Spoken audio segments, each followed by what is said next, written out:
الشيطان الرجيم. بسم الله الرحمن الرحيم. السلام عليكم ورحمة الله وبركاته. الحمد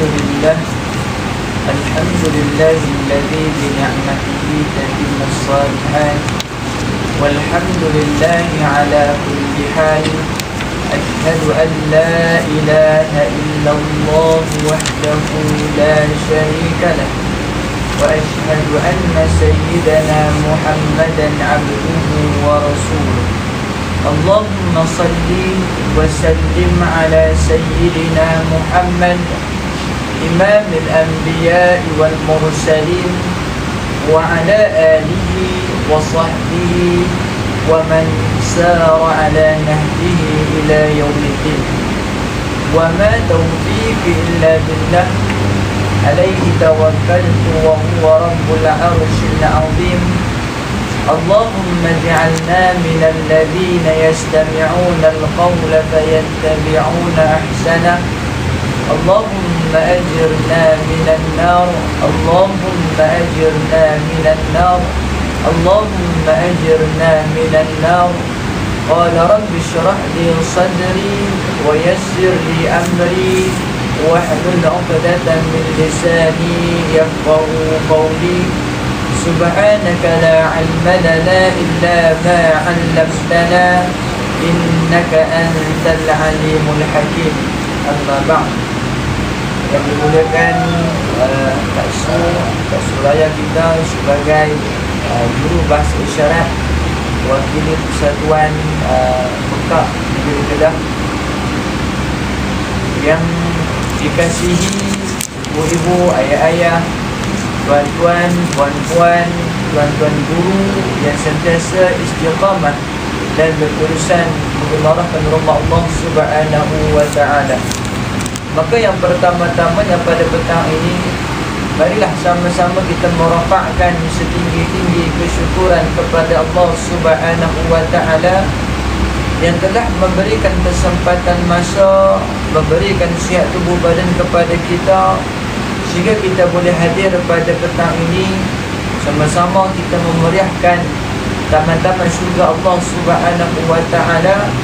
Maka mudah-mudahan dengan hadirnya kita pada petang ini menjadi sebab untuk Allah Subhanahu wa ta'ala menambahkan lagi ilmu kita, menjadi sebab untuk Allah Subhanahu wa ta'ala menambahkan lagi amal kebaikan kita, dan menjadi sebab untuk Allah Subhanahu wa ta'ala mencurahkan rahmat dalam kehidupan kita, sama ada kehidupan dunia maupun kehidupan akhirat. Amin ya rabbal alamin. Sebelum tu saya nak tanya soal tu juga. Soal tu ya. Okey. Kipas di sini. Kipas ni kan dia kuat sikit ya. Banyak, saya tengok. Okey je. Ya, biar dah. Tak ada. Sebab nak masuk dalam buat dalam video tu, dia ada nak Kalau boleh juga. pada dekat ya.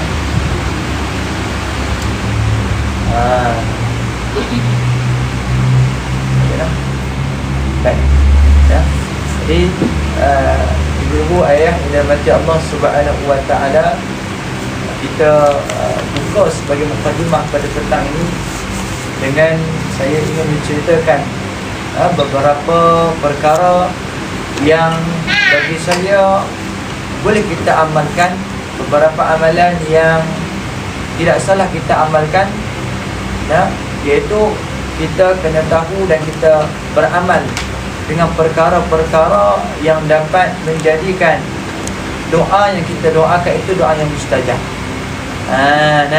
Jadi ada beberapa tempat dan waktu dan beberapa cara yang bila mana kita buat cara tersebut, maka insya-Allah doa yang kita doakan, yang kita minta, Allah akan mustajabkan.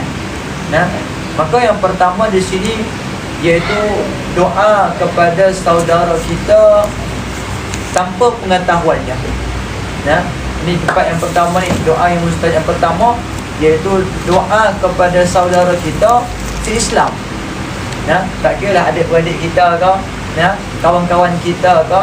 Jadi kita mengamalkan, kita membaca ya, doa tersebut tanpa pengetahuan orang yang kita doakan itu, maka doanya mustajab. Ya, kerana apa doanya mustajab? Maka saya nak kongsikan satu kisah. Ya, kisahnya berlaku dalam ketika ataupun peristiwa yang berlaku ini antara seorang sahabat Nabi, ya, namanya Abu Darda, ya, dan isterinya nama Ummu Darda. Maka mereka laki bini ni ada seorang menantu, ya, menantunya duduk jauh sikit daripada pak mentua mak mentua dia, ya. Maka satu hari si menantu ni ziarahlah pak mentua dia, ya, ziarah mak mentua dia, yang mana pak mentua ni sahabat Rasulullah sallallahu alaihi wasallam. Maka bila mana menantu sampai di rumah pak mentua ni, menantu tak jumpa pak mentua. Pak mentua keluar, ya, dengan kawan-kawan dia, maka tak ada kat rumah. Maka yang disembang waktu tu mak mentua saja dah. Maka mak mentua pun tanya, Sofwan namanya, ya, anak menantu tu namanya Sofwan. Sofwan, jadikah kamu nak buat haji tahun ni wahai Sofwan? Maka anak menantu tu kata, ya bu, jadi insya-Allah, ya, tahun ni saya akan buat haji.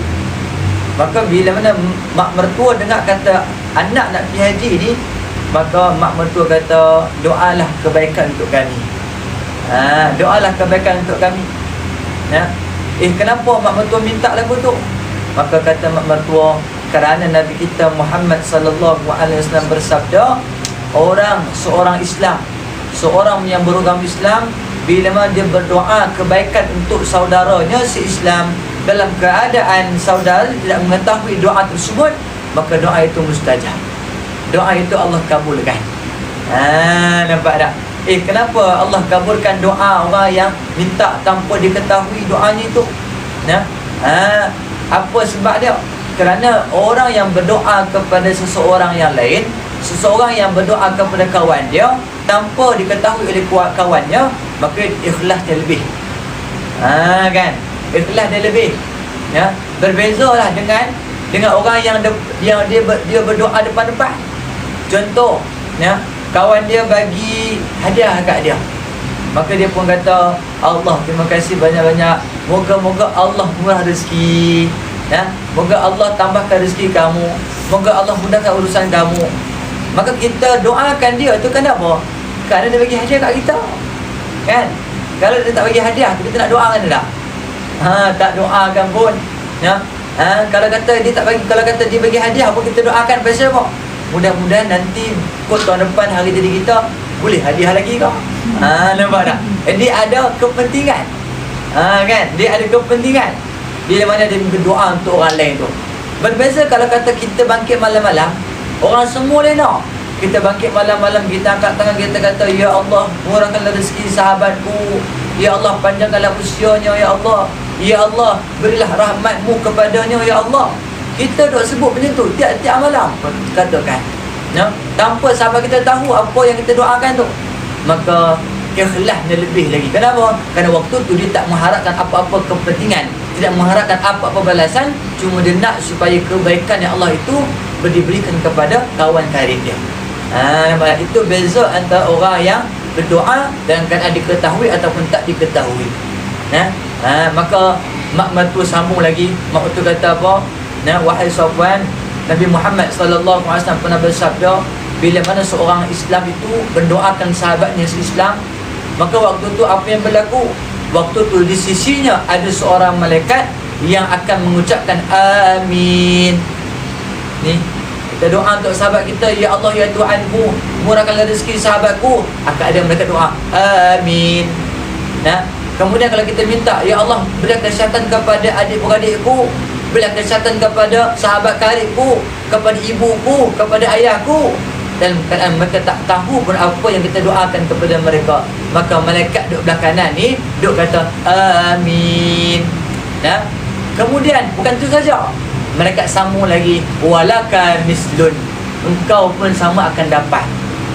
Nampak tak? Jadi kalau kata orang tu doakan, ya Allah, murahkan rezeki sahabatku, maka akan ada malaikat akan mengatakan amin, dan ya Allah, berilah rezeki yang lebih juga kepada orang berdoakan. Kan? Kalau kita minta kepada Allah, ya Allah, ya Tuhanku, tambahkanlah kesihatan sahabat karibku, tambahlah kesihatan jiranku, tambahkanlah kesihatan adik-beradikku, maka akan ada malaikat mengatakan amin ya Allah. Dan ya Allah, berikanlah kesihatan juga kepada orang yang mendoakan ini. Kenapa? Kerana dia mendoakan orang lain. Nampak tak?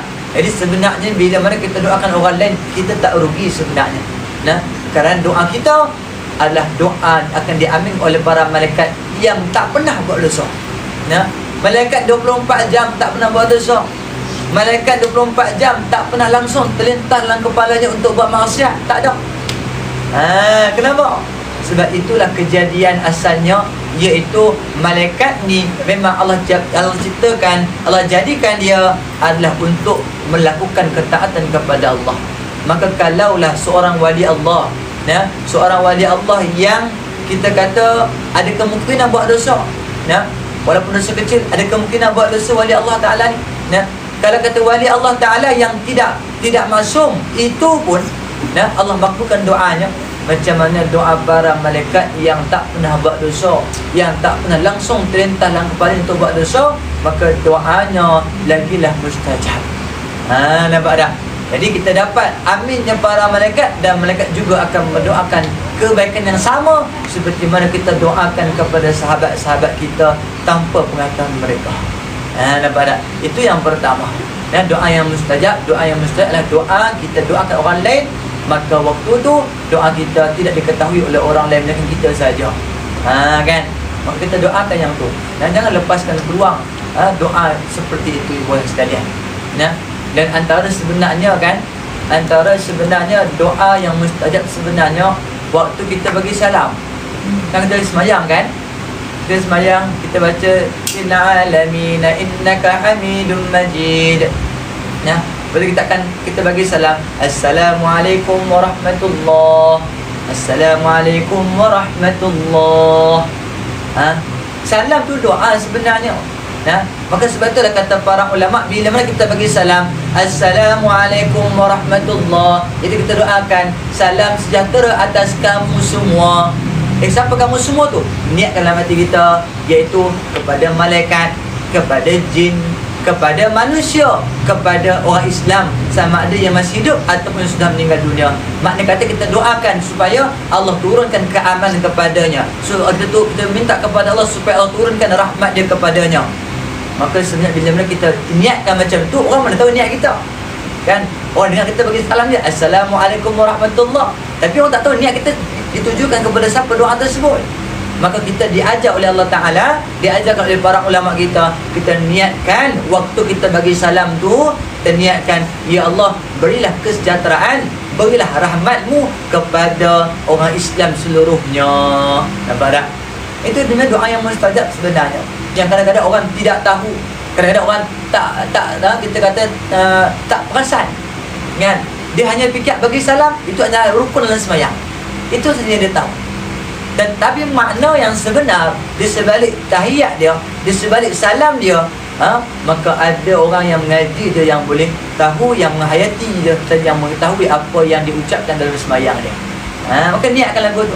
Kita bagi salam ke kanan, Assalamualaikum warahmatullahi. Bila hati kita sebut, Ya Allah, berilah keamanan, berilah rahmat kepada seluruh orang Islam. Nampak tak? Bagi belah kiblat, Assalamualaikum warahmatullahi. Niat dalam hati kita, Ya Allah, berilah keamanan dan juga rahmatmu kepada semua orang Islam, Ya Allah. Termasuklah jin, termasuklah di kalangan para malaikat. Kan? Itu doa yang mustajab. Maka bila mana kita minta kepada Allah, kita bagi salam dalam sembahyang kita minta kepada Allah, maka waktu itu akan ada aminnya para malaikat mengatakan, Ya Allah, makbulkanlah doa hamba ni dan berilah seumpama doa yang diminta untuk sahabat dia. Nampak tak? Itu kadang-kadang kita tak perasan doa yang mustajab sebenarnya. Yang kedua, buat sekalian, yang kedua, doa yang mustajab juga boleh kita dapati bila mana orang tu nak pergi musafir. Orang nak bermusafir, kita minta kepada orang yang musafir tu, minta supaya didoakan kita. Kan? Sebab itulah tadi kan, mak mertua tadi, bila mana menantu dia nak pergi haji, kan, rumah mak mertua dia ni di Syam. Syam ni iaitu 4 buah negara. Buat negara Jordan, Palestin, Lebanon, dan Syria. 4 buah negara ni dipanggil negara Syam. Jadi pak mertua duduk di Syam. Ya. Kemudian anak menantu nak pergi haji daripada Syam nak pergi ke Madinah, nak pergi ke Mekah. Maka dia akan bermusafir kerana daripada Syam nak pergi ke Mekah jauh jaraknya. Kan? Maka bila mana orang yang musafir ini doanya mustajab. Sebab itulah mak mertua tu minta kepada anak menantu dia, nah, minta doakan kebaikan untuk mak. Kenapa? Kerana doa orang musafir itu mustajab. Kan? Jadi kalau kita ada anak menantu kita kan, yang rumah mereka di KL, dia balik kampung ziarah kita di sini, nah, dia pun nak balik KL nanti, abang kat depa minta doakan mak, doakan ayah, semoga kesihatan mak ayah ni dapat, maksud kata kita kata dapat stabil, dapat kesihatan yang baik. Kita doakan, minta doa daripada anak-anak kita. Nah, sebab tu kalau perasan saya mengaji dulu, seorang guru saya namanya Syekh Yusri Hafizahullah Ta'ala. Nah, beliau ni boleh sekalian, kalau kata ada orang saja nak abang kata dia nak pergi haji ataupun nak pergi umrah, maka Syekh akan minta 2 perkara. Nah, adakah Syekh minta beli jubah ke? Bukan. Adakah Syekh minta beli kurma ke? Bukan. Tapi dia minta 2 perkara. Apa dia pertama? Yang pertama, Syekh minta supaya didoakan. Oh, doa ni doakan aku, dia kata. Itu Syekh tu, orang yang banyak ilmu, orang yang banyak amal, orang yang cukup terkenal di Mesir. Bahkan para ulama di Mesir dia mengiktiraf dia sebagai ulama. Nah, tapi dia masih lagi dia kata apa? Doakan aku. Kenapa? Dia tahu doa orang yang musafir itu mustajab. Kan, orang nak pergi Mesir, daripada Mesir nak pergi ke Mekah, maka mestilah kena naik kapal terbang, mesti kena musafir. Maka doa musafir itu mustajab. Yang kedua, saya akan minta apa? Kirimkan salamku kepada Rasulullah sallallahu alaihi wasallam. Nah, itu doa yang mustajab yang kedua. Yang ketiga, insya-Allah sebagai mukadimah kita pada petang ini, iaitu kita minta kepada Allah, iaitu doa yang mustajab itu adalah dengan kita menelitkan, kita selitkan surah Al-Ikhlas dalam doa kita. Kan? Kita selitkan dalam doa kita surah Al-Ikhlas. Dia ada cara dia. Ada makna dah. Ada. Okey. Jadi saya tulis doa ni, sama-sama kita boleh saling kita amalkan. Dalam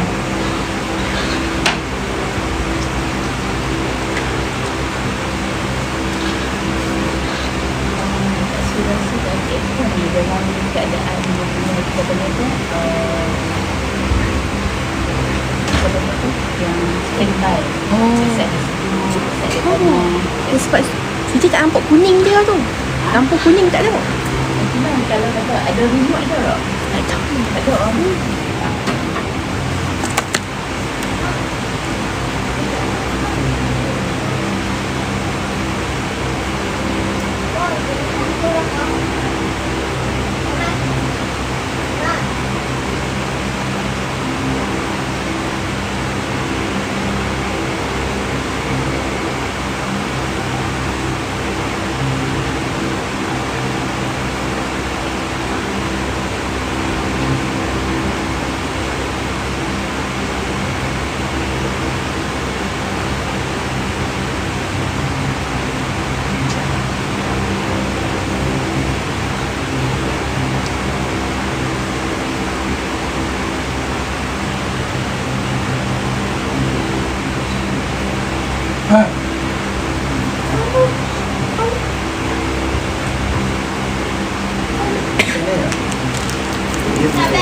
Ada pen lain tak?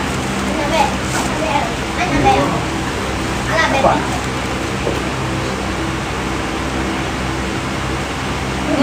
Pergi pasal.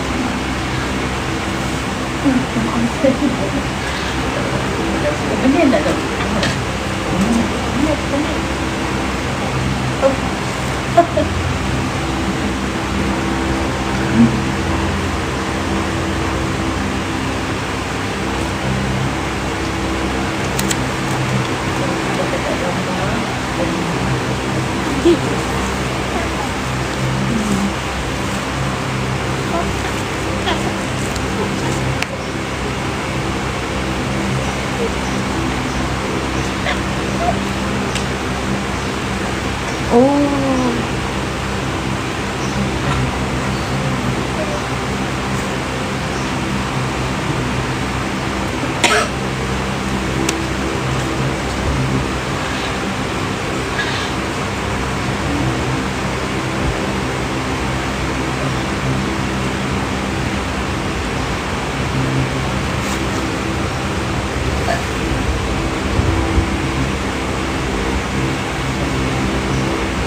بأني أشهد أن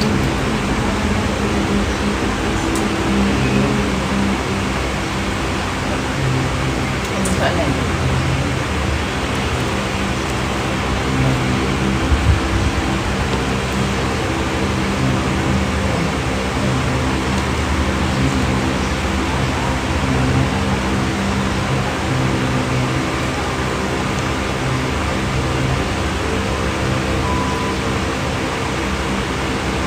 Baik. Sama kita lihat doa ni, ya. Iaitu Allahumma inni as'aluka bi anni asyhadu annaka antallah la ilaha illa anta al-ahadus samad alladhi lam yalid wa lam yulad wa lam yakul lahu kufuwan ahad. Nah, ini cara yang kita lakukan kalau kata kita nak selitkan dalam doa kita itu doa ni. Itu kita nak selitkan dalam doa kita al-ikhlas. Kenapa? Kerana pernah satu hari seorang sahabat Nabi, dia semayang, dia baca doa ni, dia baca doa ni. Kemudian dalam doa dia tu, tengah-tengah doa, tiba-tiba Nabi kita lalu sebelah dia. Kemudian Nabi kita dengar dia baca doa ni, maka apa yang Nabi kita sebut? Nabi kita kata apa? Sahabat kita ini telah berdoa dengan nama Allah yang paling agung.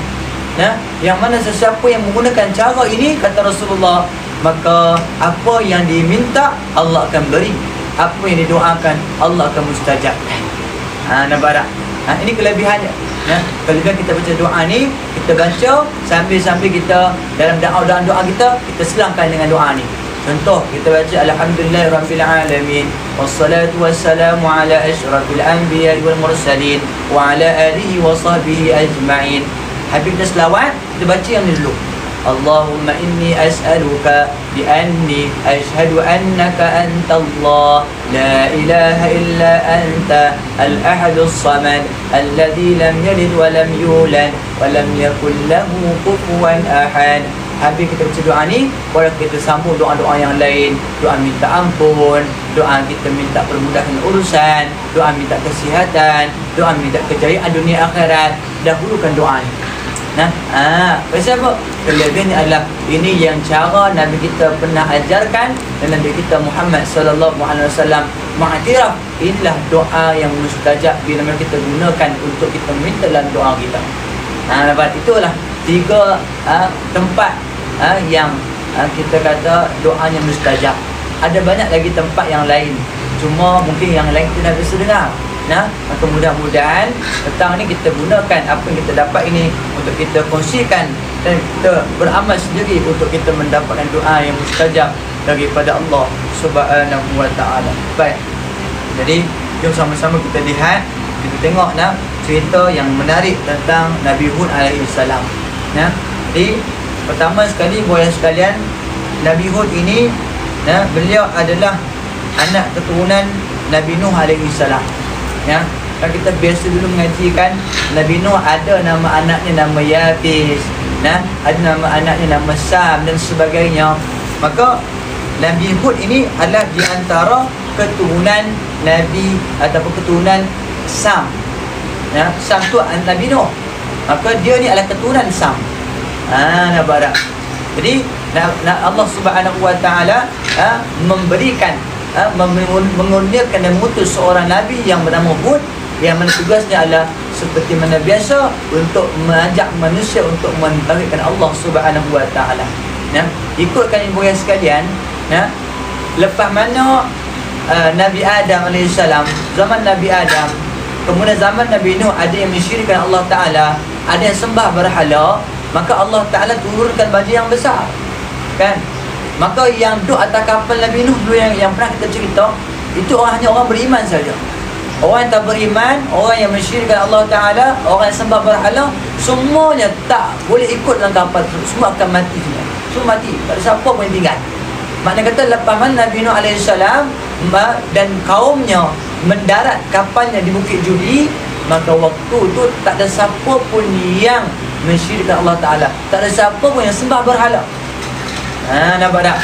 Tetapi ibu yang sekalian, bila mana Nabi Nuh AS wafat, kemudian berlalu beberapa tahun tanpa ada para Nabi, tanpa ada rasul yang diutuskan oleh Allah Subhanahu Wa Taala.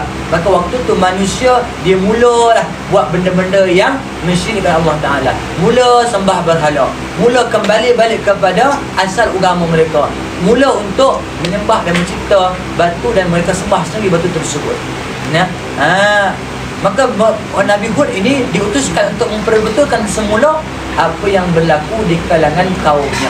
Ya, maka Nabi Hud ini kaumnya adalah namanya Ad. Ya, Hud kaumnya adalah kaum Ad. Ya, dan kaum Ad ini boleh sekalian dia ada beberapa keistimewaan. Ya, ini nanti kita akan cerita apa keistimewaan dia. Maka Nabi Hud ni kata para ulama juga beliau menetap di Ahqaf. Ya, satu tempat namanya Ahqaf. Ahqaf ini adalah satu lembah yang berada di antara Yaman dan juga Jordan. Nah, tu Ahqaf. Nah, dan Al-Quran ada sebut dalam surah Al-Ahqaf ayat 21 kata Allah Taala وَاذْكُرْ أَخَا عَادٍ إِذْ أَنذَرَ قَوْمَهُ بِالْأَحْقَافِ. Kata Allah Taala, ingatlah kisah saudara kamu iaitu kaum Ad, yang mana mereka ni diberikan peringatan oleh nabinya Nabi Hud, yang mana mereka hidup di satu tempat namanya Ahqaf. Itu kata Allah Taala. Kemudian ibu-ibu sekalian, makam Nabi Hud ini juga tempatnya di Yaman. Makam Nabi Hud tempatnya di Yaman. Sebab tu siapa-siapa yang pergi Yaman boleh cari di manakah terletaknya makam Nabi Hud alaihi salam. Kemudian ibu-ibu sekalian, Nabi Hud ini adalah seorang yang cukup bijaksana. Seorang yang cerdik, seorang yang boleh pekerti. Sebab itulah kita pernah belajar dulu, kalau kita belajar dalam ilmu tauhid, antara perkara yang wajib kita beriman, antara perkara yang perlu kita tanamkan dalam hati kita, iaitu kita kena percaya bahawa semua nabi, semua rasul, semuanya fatanah, iaitu cerdik. Tak ada, Allah tidak akan melantik nabi jika orang yang tak cerdik, tak ada. Sebab kalau orang tak cerdik, macam mana orang dengar cakap dia? Hari ini orang akan dengar orang cerdik. Maka bila mana Allah Ta'ala mengutuskan Nabi Hud alaihi salam sebagai seorang rasul, sebagai seorang nabi, maka waktu tu Allah Ta'ala menjadikan juga Nabi Hud itu orang yang cerdik.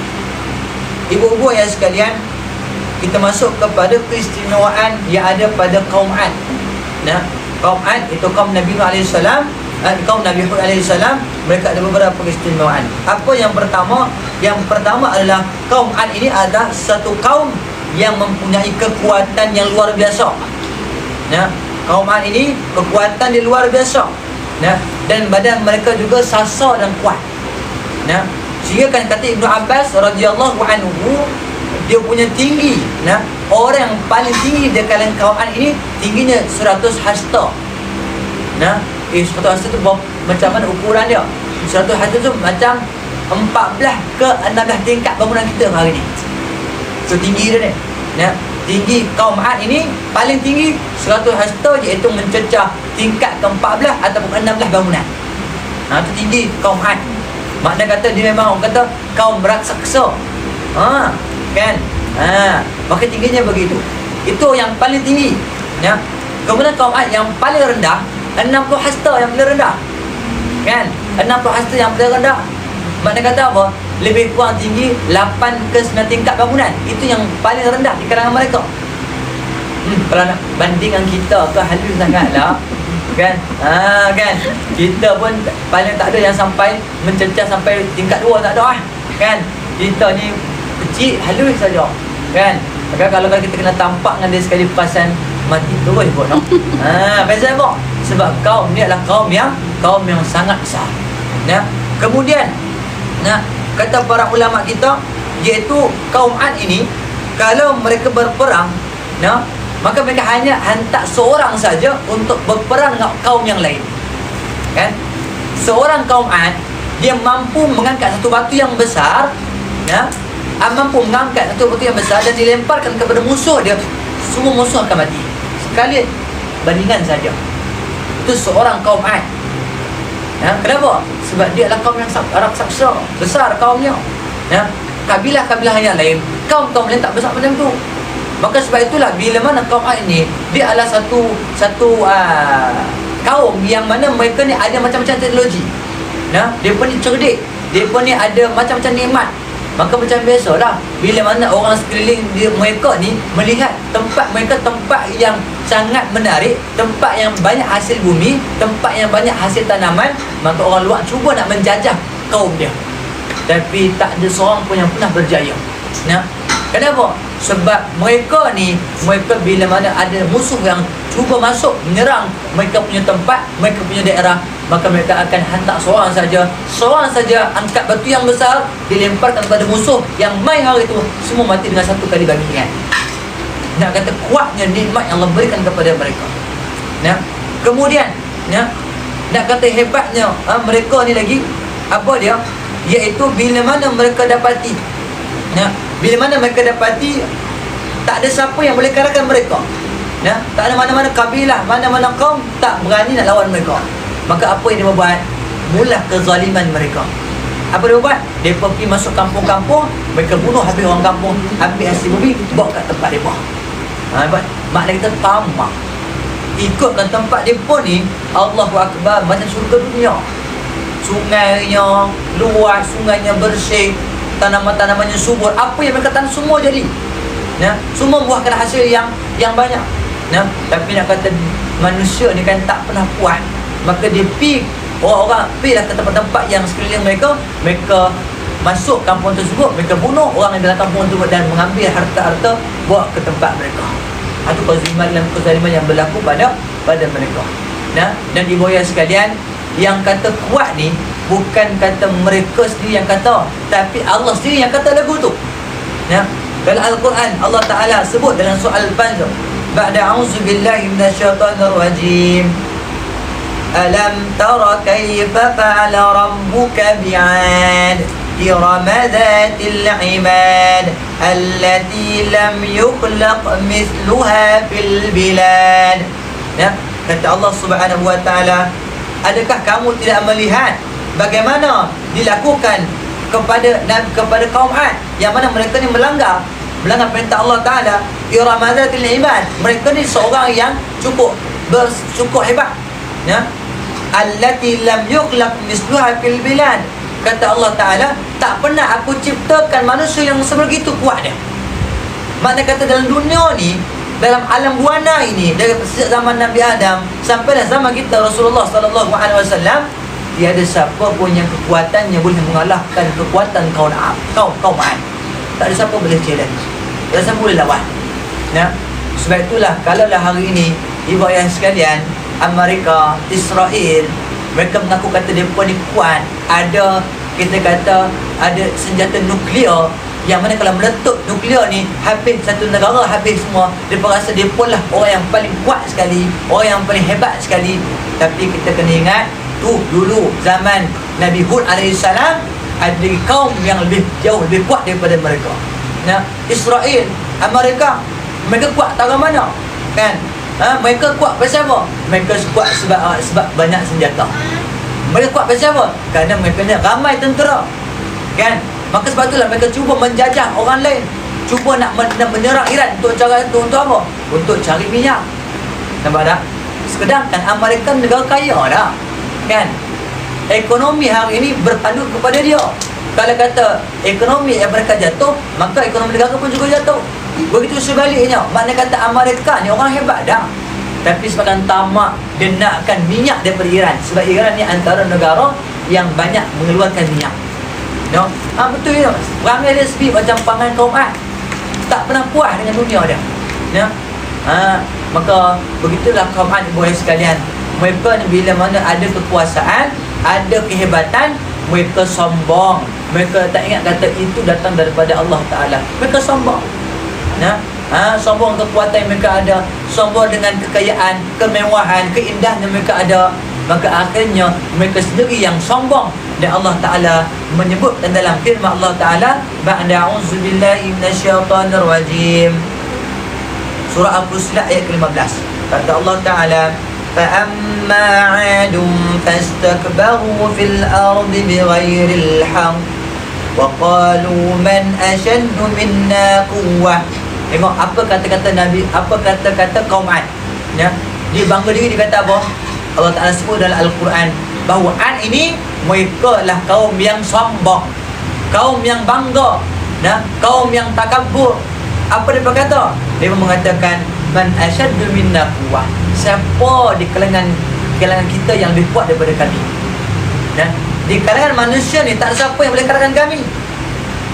Kami yang perkasa, kami yang gagah dan sebagainya, tak ada siapa yang boleh lawan kami. Nampak tak? Tu. Jadi sebenarnya bila mana dia dapat nikmat, itu sebenarnya satu ujian kepada mereka. Jadi keistimewaan yang pertama yang ada pada kaum Ad ini, mereka ni badan mereka kuat, besar dan perkasa. Kemudian yang kedua adalah mereka adalah kaum yang bijak. Kaum Ad ini bukan orang tak cerdik, orang cerdik. Apa bukti kepandaian mereka ni? Pandainya mereka ni pandai membina bangunan dan mampu membina tembok yang tiada yang mampu menembusinya, sehingga tiada musuh yang dapat dikawal tempat tinggal mereka. Maknanya kata tak ada seorang pun, tak ada satu pun musuh yang boleh menembusi tembok-tembok bangunan mereka.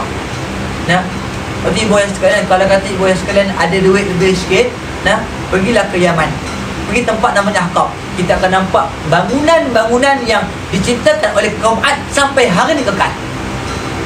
Kaum Ad ini berapa tahun jauh kita? Kita dengan Nabi pun 1400 tahun.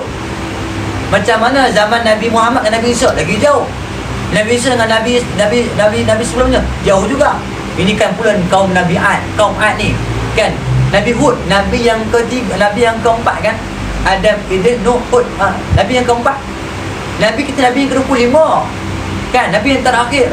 Maka makna kata jarak Nabi kita Muhammad sallallahu alaihi wasallam dengan jarak Nabi Hud alaihi salam jauh ribuan tahun. Kemudian jarak antara kita dengan Nabi Muhammad pun dah 1400 tahun. Bermakna jarak kita dengan Nabi Hud alaihi salam dan kaumnya terlampau jauh. Tapi dia punya bangunan yang mereka cipta sampai hari ini tahan. Bayangkan hari ni kita boleh nampak lagi. Kalau kita pergi ke sana, kita akan nampak bangunan tinggi-tinggi kan, pintu masuk kita tinggi, kita tak mampu nak sampai kan. Itu kaum Ad. Maknanya kata apa? Maknanya kata Allah kekalkan seperti itu supaya kita ambil aktibar. Jangan pergi melancong saja kan. Melancong bagi siapa? Nak tengok kesenian, kecantikan dan kehebatan kaum Ad. Bukan yang tu yang kita perlu tujukan. Tetapi matlamat kita kalau kita pergi ke tempat tersebut untuk kita ambil aktibar. Allah Ta'ala tak hancurkan jasad Fir'aun. Fir'aun ni bukanlah orang apa Quran. Fir'aun ni bukanlah orang wali Allah Ta'ala. Tapi kenapa Allah kekalkan jasad dia? Kita orang biasa ni, kalau kita disimpan dalam kubur beberapa tempoh, kita akan hancur, kita punya jasad kita hancur. Tapi Fir'aun ni, dan biasa kalau kita orang Islam yang jasad yang tak makan bumi ni, biasa wali Allah, orang yang hafal Quran, orang syahid di medan perang. Itu orang yang jasad dia tak makan bumi. Tapi Fir'aun ni kelebihan dia apa? Fir'aun adalah orang yang lawan Allah Ta'ala, yang mengaku Tuhan. Semua apa yang Allah larang, semua dia buat. Kenapa Allah tinggalkan jasad dia sampai hari ni ribuan tahun yang lalu? Tapi kenapa hari ni jasad dia tak dimakan bumi, masih ada sampai sekarang dekat piramid sana dekat Mesir? Kenapa? Sebab Allah nak suruh kita ambil aktibar. Macam itulah bangunan-bangunan yang dibina oleh kaum Ad ini yang boleh tahan ribuan tahun. Kita hari ni kan, kalau kita tanyalah rumah-rumah kita, berapa lama rumah kita ni? Rumah kita 60 tahun dah kan. 60 tahun. Tapi 60 tahun cara kita lah macam mana? Bocok sana, bocok sini kan. Kalau rumah kita papan, reput sana, reput sini. Nampak tak? Jadi rumah yang manusia bina, yang umat kita bina hari ini, tak sehebat umat kaum Ad. Tak sehebat mereka. Sebab mereka punya pembinaan mereka cukup kukuh, cukup strategik. Dan bayangkan kaum Ad ini, mereka duduk di tempat padang pasir yang tak ada apa-apa, tapi dia boleh bangunkan tamadun. Dia boleh majukan satu tempat yang sangat kering kontang, tapi akhirnya jadi macam syurga dunia. Dan kata para ulama, daripada tempat kaum Ad ini nak pergi ke Pekan 240 km. Kan? 240 km jauh ni daripada Pekan. Kan? Kalau kata kita lah daripada sini nak pergi ke Kuala Nerang sana, yang kita rasa Kuala Nerang tu macam ada hujung dah tu. Kan? Padang Terap kita rasa macam hujung dah tu. Rasa macam dah hulu dah. Kan? Hulu sana pun ada Pekan. Nah, itu pun kita rasa macam jauh dah. Tapi bagaimanakah kalau kata jarak, jarak Pekan nak pergi ke kawasan itu makan masa 240 km, maknanya kata jauh ke dalam sana. Tapi dia boleh hidupkan jadi seperti syurga-syurga di alam dunia ni. Nampak tak? Kalau ibu yang sekali rajin balik ni, buka YouTube, ya, tengok bagaimana rakaman-rakaman yang dibuat di kaum Ad ini, ya. Buka jejak Rasul ke dan sebagainya. Dia akan tunjukkan gambaran macam mana bangunan-bangunan yang sangat cantik, bangunan-bangunan yang sangat indah, yang ukiran yang terlampau cantik, yang dibina oleh kaum Ad. Dia punya tiang saja, tiang bangunan dia, yang dicipta besar tiang dia. Kan? Tiang dia besar. Saya cakap tiang dia macam tiang flyover ni. Kan, tiang jambatan yang kita yang nampak depan masjid kita ni. Lebih besar daripada tu tiang dia. Tiang saja. Kalau tiang besar tu dah, itu rumah dia besar mana? Besar lagi daripada tu. Nampak tak? Jadi itu kehebatan yang Allah berikan kepada kaum Ad ini, iaitu mereka boleh membina satu ketamadunan, satu bandar, satu kemajuan yang tak ada siapa yang boleh lawan kemajuan mereka. Tak ada lagi.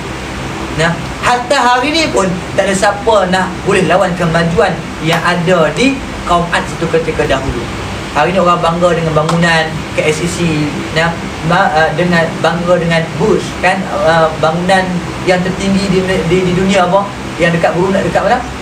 Dekat Brunei, dekat Burj Khalifah. Kan, Burj Khalifah di mana? Di kan? Di mana tu? Di Dubai, Burj Khalifah. Kan, di Dubai. Yang katanya bangunan yang paling tinggi. Maka sebenarnya nak bandingkan dengan kemajuan yang ada di Burj Khalifah dengan kaum Nabi Ad, kata para ulama, kaum Nabi Ad lebih maju daripada orang zaman sekarang.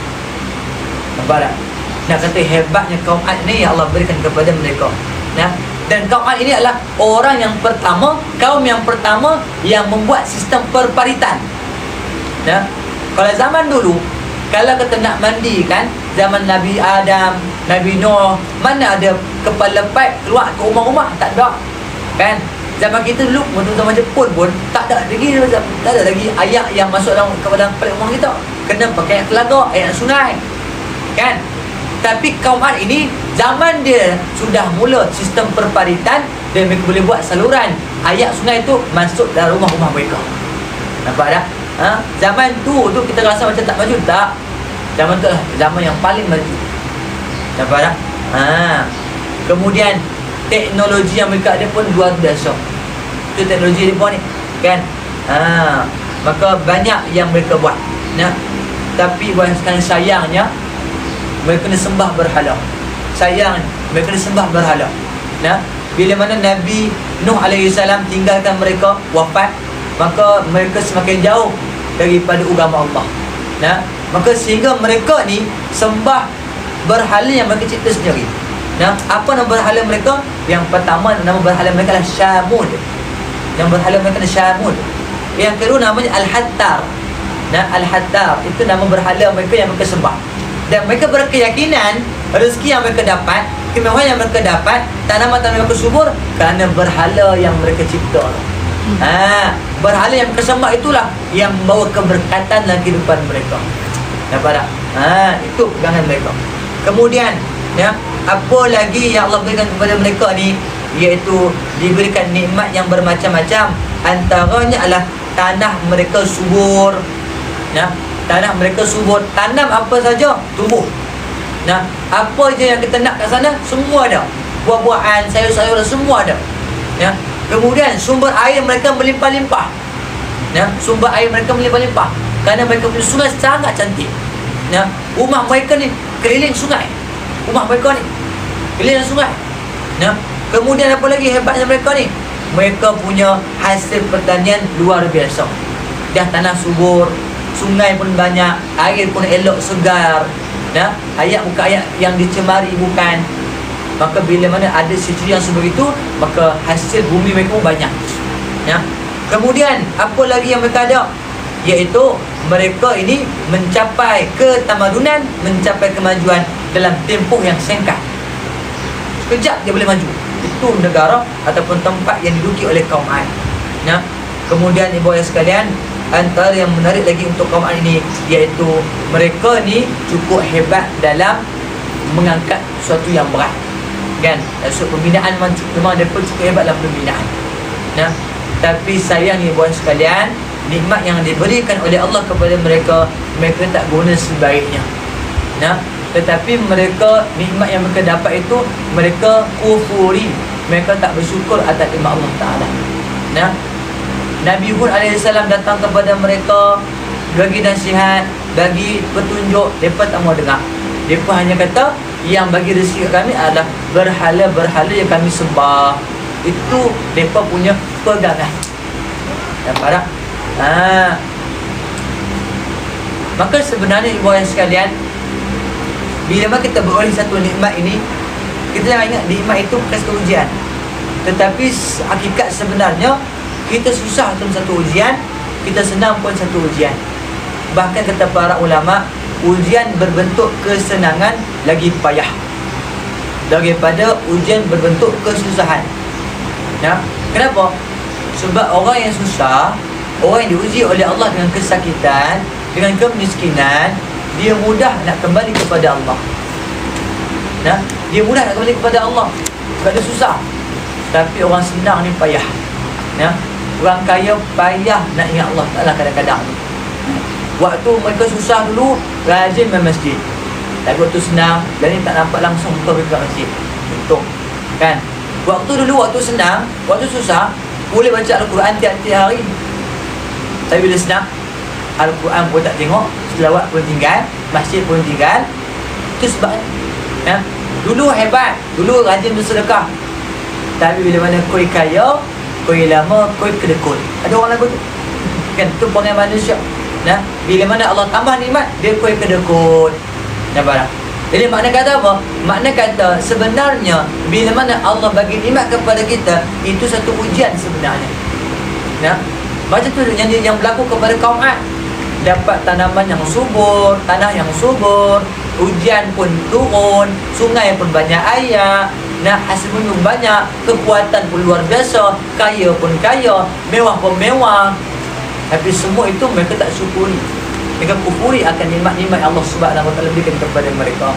Nah, adapun nikmat ujian kesusahan itu lebih mudah untuk kita atasi. Kenapa? Kita ingat kepada Allah Subhanahu Wa Taala. Dan kita kena ingat ibu ayah sekalian. Ya. Kata seorang guru kami yang mulia, dia kata apa? Dia kata semua yang kita buat dalam dunia ni akan dipertanyakan oleh Allah Ta'ala. Ya. Setiap yang kita miliki dalam dunia ni, semuanya Allah akan tanya. Kita ada kereta, Allah akan tanya kereta kita, Allah guna untuk apa? Nah, kita ada motor, Allah akan tanya motor tu guna untuk apa? Kan? Adakah untuk simpanan rumah saja ke? Untuk buat perhiasan saja ke? Ditanya. Kan? Nanti kita banyak gelang emas. Banyak perangkat emas, banyak perhiasan emas, Allah akan tanya. Ya. Kamu keluar zakat tak? Perhiasan emas tu banyak kan? Keluar zakat tak? Tanya. Kan? Kita ada rumah besar, Allah akan tanya, rumah besar tu guna untuk apa? Kan? Rumah sampai 10 bilik guna untuk apa? Kan? Kereta banyak-banyak guna untuk apa? Semua akan ditanya oleh Allah Ta'ala. Nampak tak? Maka bayangkan kata sebagian para ulama, satu saja perkara yang Allah tanya makan masa 200 tahun. Satu nikmat saja yang ada dalam dunia kita ni. Kita ada nikmat kereta, ada nikmat rumah, Allah akan tanya kita. Nikmat rumah tu buat apa? Selama berapa lama? 200 tahun.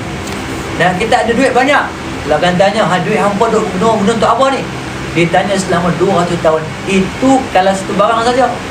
Maknanya kata orang kaya ni, semakin banyak harta dia, semakin lama dia daripada mahsyar. Nampak tak? Jadi sebenarnya itu satu ujian bagi dia. Dia jangan rasa mereka ni seronoknya boleh melancong merata ni. Seronoknya boleh naik kereta mewah. Seronoknya dapat rumah besar. Ya, betul. Itu satu nikmat. Tapi kita kena ingat setiap nikmat yang dikecapi Allah akan tanya. Sebab tu kata Allah Ta'ala, fa'amma bini'mati rabbika fahaddis. Kemudian apa yang kamu dapat, ceritalah kepada orang lain. Dan Allah kata apa dalam surah Allahumma salli ala sayyidina Muhammad, dalam surah At-Takatsur, apa ujung-ujung dia?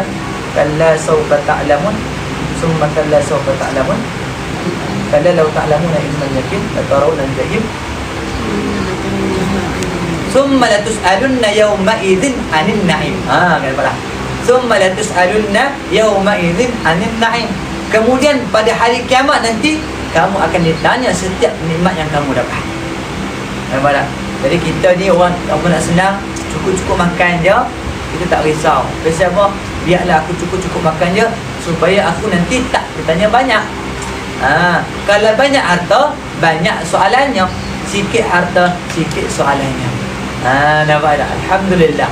Jadi sebenarnya bila kita lihat balik, sebenarnya ujian yang Allah berikan kepada kita itu satu nikmat kalau kita tengok betul-betul. Nampak tak? Jadi kita kembali balik kepada cerita kita. Bila mana kaum Hud ni tak mau dengar cakap Nabi, tidak mau cakap, tak mau dengar cakap kaum Hud, atau tak mau dengar cakap Nabi Hud, maka waktu tu turunlah balasan daripada Allah. Turunlah balasan daripada Allah. Apa dia? Yang pertama adalah diturunkan kemarau selama 3 tahun. Kemarau 3 tahun, tak turun hujan. Kita baru-baru ni bulan puasa, kemarau baru bulan. Baru 3 bulan kita tak larat dah nak hidup, kan? Aircon laku lah bulan ni, bulan puasa tu laku aircon. Cina-Cina kaya semua, pasal apa? Orang semua cari aircon, tak boleh hidup tanpa aircon. Kipas pun laku juga, pasal apa? Panas, kan? Tapi laku sekali aircon lah, kan? Aircon lah, insyaAllah kita kata sejuk lah aircon tu, kan? Rumah, hari ni nak cari rumah yang tak ada aircon, tak jumpa dah. Biasa semua ada aircon, walaupun sebiji pun tak apa, mesti ada punya, kan? Kenapa? Sebab panas, kan? Maka waktu zaman kaum Ad ini, bila mana Ad ini tidak mahu dengar cakap Tuhan, tidak mahu ikut Nabi Hud alaihi salam, maka Allah turunkan balasan, iaitu 3 tahun berturut-turut kemarau. Bila kemarau, mereka punya sungai yang kata banyak, yang cantik airnya, semua kering. Bila mana kering air sungai, tanaman-tanaman tak jadi. Sepanjang 3 tahun ini, bila tanaman tak menjadi, maka waktu tu tak ada yang mengandung, semuanya mandul. Pasal apa? Tanaman, makanan tak ada. Sebab orang itu boleh melahirkan anak, boleh ada anak kerana ada makanan yang dia makan, makanan yang sihat. Sekarang makanan tak ada, sayur-sayuran tak ada, gandum tak ada, beras tak ada, sayur tak ada, semua tak ada, kering semua. Maka waktu itulah tak ada seorang pun yang mengandung waktu itu. Semua jadi mandul. Nampak tak? Tapi malangnya boys sekalian, walaupun 3 tahun mereka ditimpa kemarau, tapi mereka ketekak, tak mau dengar cakap Nabi Hud. Selama 3 tahun Allah tak turun ke kemarau, mereka banyak sembah berhala mereka. Nampak tak? Kerap sembah berhala. Patutnya bila mana kita ni dapat balak, dapat ujian yang teruk, kembali kepada Allah. Tapi kaum Ad ini berbeza. Kaum Ad ini semakin banyak ujian yang Allah berikan kepada mereka, semakin banyak balak yang diberikan kepada mereka, semakin dekat kepada berhala. Bukan dekat kepada Allah Ta'ala, dekat kepada berhala. Subhanallah. Maka akhirnya apa yang berlaku di bawah sekalian, maka tiba-tiba lepas 3 tahun kemarau, maka datanglah satu awan yang gelap, kan? Macam nak hujan. Kan? Maka kaum Ad dia kata apa? Rupa-rupanya Hud dulu dia tipu je, dia bohong je. Ni ada je hujan ni, kata nak mai dah ni. Ni hujan nak mai dah ni. Kan? Mak dia kata bukan betul pun Hud tu, bohong lah, kan? Dia kata tak air kemarau ni, nak hujan nak turun ni. Dia satu hujan nak turun, tapi yang turun apa boleh sekalian? Angin yang kencang. Angin yang kencang. Angin yang mana Allah Ta'ala berikan itu adalah angin puting beliung. Kata setengah ulama mengatakan bahawa angin itu Allah simpan dalam satu kotak, satu tempat. Allah pada ketika itu nak putuskan angin untuk menghancurkan kaum Ad. Allah hanya buka kotak itu seluas lubang jarum saja. Seluas lubang jarum dibuka kotak angin tersebut, keluarlah satu angin yang puting beliung selama 8 malam 7 hari. Dan kata para ulama kita, angin tersebut siapa yang masuk dalam putaran je, maka akan terputus kepala dan badannya. Subhanallah. Bayangkan kaum Ad ini kan, kita belajar tadi kan, dia punya tinggi dia 100 hasta, besar dia, tinggi dia macam 16 tingkat bangunan. Macam mana orang yang besar lagu tu pun, bila mana Allah hanya utuskan sedikit saja angin, hanya buka seluas lubang jarum saja kotak angin ni, maka habis semua kaum Ad ini, semua hancur, tak ada siapa yang tinggal. Nampak tak? Itu orang taruh orang yang gagah perkasa. Kalau kita yang masuk dalam angin tu semua tegur pada kan, kita lebih itu kalau kita kena wal-iyazubillah min zalim. Ya, maka sebab tu kata para ulama, cukup hebat dia punya angin dia, sehingga kan angin itu datang selama 8 malam 7 hari dan tiada siapa yang selamat daripada angin tersebut. Nampak tak? Seperti mana kata Allah Subhanahu wa taala dalam Al-Quran, dalam surah Az-Zariyat, kata Allah Subhanahu wa taala, ba'da a'udzu billahi minasyaitonir rajim, wa fi 'adin id arsalna 'alaihimur rihal 'aqim ma tadharu min shay'in atat 'alaihi illa ja'alathu karramim. Surah Az-Zariyat ayat 41 dan 42. Ya, kata Allah Subhanahu wa taala, dan kami telah memutuskan kepada Ad satu angin yang aqim, ya, ma tadharu min syai'in, bila mana angin tersebut menimpa satu tempat, melainkan semua yang ada pada tempat tersebut akan jadi seperti debu. Kan, kalau kita tulang yang dah lama dah reput kan, ataupun kita katalah papan yang dah reput, buku yang dah lama digigit anak-anak, kita ambil buku tu, kita tak kena kita genggam dia, hancur jadi macam debu kan. Maka macam itulah angin yang Allah utuskan kepada kaum Ad yang ketegak itu, iaitu bila angin tu kena pada tempat tersebut, maka dia punya jasad kaum Ad jadi seperti debu yang berterbangan. Itu kata Allah Subhanahu wa taala. Nah, debu makna kata apa? Makna kata siksaan yang diperdapat tu cukup hebat daripada Allah Subhanahu wa taala. Ya, dia kata Allah Subhanahu wa taala, inna arsalna alaihim rihan sarsaran fi yawmin nahsin mustamir tanzi'un nasa ka'annahum a'jazu nakhlin munqa'ir. Surah Al-Qamar ayat 19 dan ayat 20. Kata Allah Subhanahu wa taala yang bermaksud, sesungguhnya kami telah menghantar kepada mereka, iaitu kaum Ad, angin ribut yang kencang pada hari yang berlanjutan selama 8 malam 7 hari, yang menumbangkan manusia gugur bergelimpangan seolah-olah seperti batang-batang pohon kurma yang terbongkar. Kan, orang kalau kata dia masuk hutan, dia terbang pokok-pokok semua tu, tebang, maka akhirnya akan nampak batang-batang pokok tu berselerak depan kita. Maka macam itulah keadaan kaum Nabi Ad.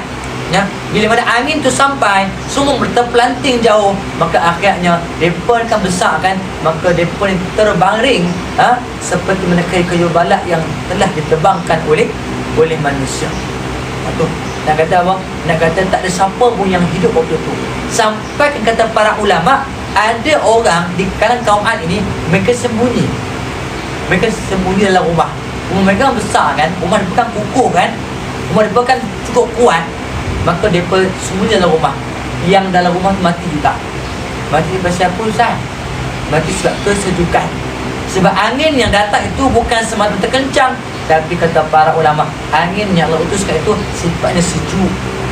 Ya, rumah yang mereka bina itu, yang sembunyi dalam rumah tersebut sejuk, maka mereka mati bukan sebab kena angin, tapi kena kesejukan angin tersebut.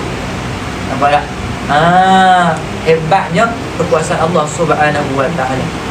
Ya, maka itulah yang disebutkan oleh Al-Quran, menceritakan tentang bagaimanakah nikmat yang Allah berikan kepada mereka, bila mana tak disyukuri, bahkan mereka sombong pula, maka itulah sebab untuk mereka diberikan azab oleh Allah Subhanahu wa ta'ala. Dan kita beruntung ibu yang sekalian, kita ni kadang-kadang buat maksiat banyak kali, kan? Walaupun kita ni banyak buat maksiat, tetapi pintu keampunan Allah Ta'ala tetap terbuka untuk kita, kan? Dan kita tengok betapa ramai di kalangan masyarakat kita ni, ada yang berzina, ada yang merompak, ada yang menipu, ada juga yang sembah berhala, tapi mereka tak kena azab. Kenapa? Sebab Allah Ta'ala bagi masa kat dia pun lagi untuk dia bertaubat. Maka begitulah. Tapi berbeza dengan kaum Ad. Kaum Ad ini, mereka buat dosa, Allah utuskan Rasul, tak mau dengar cakap, Allah turunkan bala tu. Semua akan hancur, tak ada seorang pun yang tinggal. Tapi Nabi Muhammad SAW, walaupun ada di kalangan umat Nabi Muhammad yang tolak dakwah Nabi, yang pelekehkan agama Nabi, yang ambil ringan agama Nabi, tapi mereka tak kena azab. Kenapa? Sebab Allah bagi masa untuk mereka bertaubat kepada Allah Subhanahu wa ta'ala. Adapun kaum-kaum terdahulu buat maksiat, maka kalau tak dengar cakap, maka akan diberikan azab yang pedih kepada mereka. Dan satu lagi kita kena ingat, bila mana kita dapat satu nikmat, jangan pernah sombong dengan nikmat kita ada. Jangan pernah sombong dengan nikmat kita ada. Kenapa? Sebab orang yang sombong dengan nikmat yang mereka ada ni, itulah sebab untuk Allah turunkan azab. Contoh apa? Contoh Qarun, kan? Qarun ni, dia ni kaya tak tahu nak kata. Sampai kata para ulama kita, dia punya kunci gudang Qarun saja terpaksa diangkat oleh ratusan orang, puluhan orang. Itu nak angkat kunci gudang saja, tak tahulah gudang berapa banyak, kan? Kunci gudang saja pun nak angkat, kena makan puluh-puluh orang baru boleh angkat, apatah lagi gudang-gudang yang menyimpan harta-harta dia, kan? Maka bila orang tanya dia, wahai Qarun, apakah rahsia kamu? Apakah rahsia yang kamu ada? Apakah tips untuk menjadi kaya seperti kamu? Maka apa dia kata? Dia kata, qala innama utitu ala ilmin indi. Allah menukilkan ucapan Qarun. Kata Allah Ta'ala, apa kata Qarun? Qarun mengatakan, hari ni aku boleh jadi kaya, aku boleh dapat banyak duit aku mewah, rumah aku mewah, harta aku banyak, kerana kecerdikan aku, kata dia. Nama tak? Patutnya kalau dah kaya, sebutlah Alhamdulillah, Allah bagi rezeki lebih, Alhamdulillah lah puang-puang. Tapi ni Alhamdulillah tak ada. Bahkan apa yang dia buat, bahkan dialah antara orang yang menentang Nabi Musa AS. Waktu susah dulu minta doa Nabi Musa supaya Nabi Musa doakan dia untuk jadi kaya. Tapi bila dia jadi kaya, dia fitnah pula Nabi Musa AS, kata Nabi Musa ni berzina. Nampak? Ini dia katakan majlis tibak Nabi Musa AS dan Qarun. Tapi nak cerita dari sini apa? Di sini bahawa Qarun ini bila mana ditanya kepada dia, wahai Qarun, macam mana kau boleh jadi kaya macam ni? Maka dia kata apa? Sebab kecerdikan aku. Apa tak? Lepas tu kita nak kata apa kat sini? Kaya, cerdik belum jamin masa depan kita. Hari ni kan, orang seronok dapat anak cerdik, dapat anak kaya, dia bangga. Dia sombong kadang-kadang tu, kan? Dia kata, apalah anak ampun tak kerti mengaji kau tak, kan? Anak kami ni SPM straight A, kan? Dekat U sana, 4 flat, kan? 4.0 dia punya pointer dia punya markah dia, markah penuh, kan? Ambil pula master, ambil PhD. Ampun ni anak ampun tak terjaga ni, kata. Itulah ampun tak terjaga anak, tu yang tak berjaya anak tu. Nampak tak? Dia kata ke orang lain. Nampak tak? Dia rasakan anak dia cerdik tu dah pandai tu. Dia cerdik tu berjaya lah. Dah, tentu lagi. Kaum Ad cerdik, kaum Ad sadar badan dia, kaum Ad kaya, mewah, tapi tak berjaya. Sebab kejayaan itu bukan terletak pada kemewahan, bukan terletak pada kecerdikan, tapi terletak kepada ketakwaan kita kepada Allah. Nampak tak? Lepas tu ibu sekalian, jangan minta kepada Allah, jangan minta kepada Allah hanya minta anak yang cerdik, jangan. Kena minta anak yang soleh. Lepas tu, guru saya, ayah mertua saya, Tuan Yusuf bin Haji Ahmad, dia kata apa? Dia kata dia selalu amalkan satu doa ni. Apa doanya? Allahumma ja'al Allahumma arzuqna dzurriyyatan thayyibah wa auladan salihin alimin amilin hafizin qari'in muti'in maghfurin minan dunya wal akhirah. Nah, apa maksud doanya? Allahumma arzuqna dzurriyyatan thayyibah.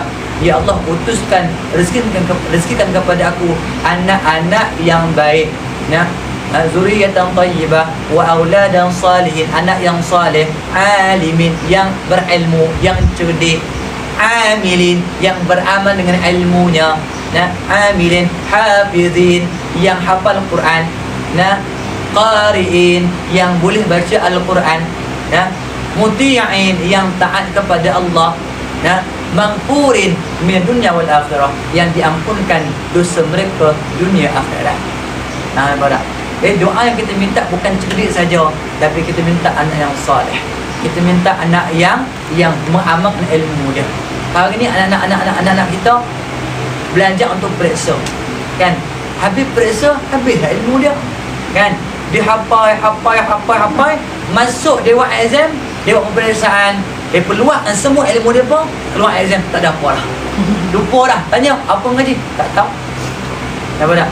Kadang-kadang tu SPM cantik cemerlang, tapi sembahyang tak jaga, aurat tak jaga, tudung buka, pakai seluar pendek, main bola tu seluar pendek, tapi SPM cemerlang. Nampak tak? Makna kata kecemerlangan dalam peperiksaan belum menjamin lagi kejayaan masa depan. Nampak tak? Nampak tak?